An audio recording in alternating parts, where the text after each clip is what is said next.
Alas, England now mourns for her poet that's gone, the late and the good Lord Tennyson. I hope his soul has fled to heaven above, where there is everlasting joy and love. He was a man that didn't care for company, because company interfered with his study, and confused the bright ideas in his brain, and for that reason from company he liked to abstain.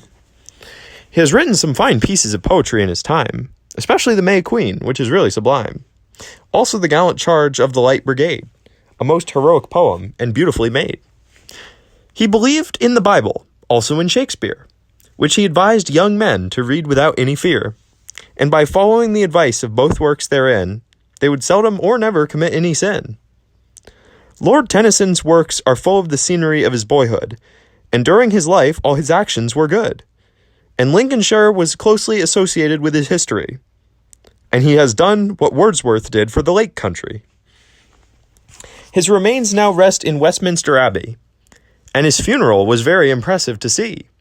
It was a very touching sight, I must confess, every class from the Queen paying a tribute to the poet's greatness. The pallbearers on the right of the coffin were Mr. W.E.H. Lecky, and Professor Butler, Master of Trinity and the Earl of Rosebery. And on the left were Mr. J.A. Froude and the Marquis of Salisbury. Also Lord Selborne, which was an imposing sight to see. There were also on the left Professor Jowett, besides Mr. Henry White and Sir James Paget, and the Marquis of Dufferin and the Duke of Argyle, and Lord Salisbury, who seemed melancholy all the while.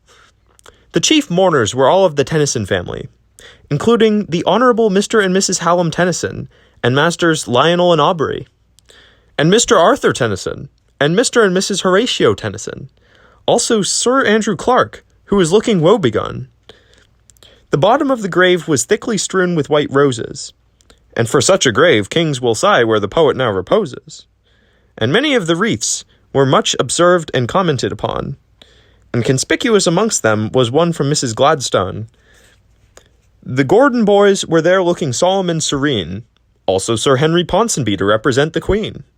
Likewise Henry Irving, the great tragedian, with a solemn aspect, and driving his brougham. And in conclusion, I most earnestly pray that the people will erect a monument for him without delay, to commemorate the good work he has done, and his name in gold letters written thereon.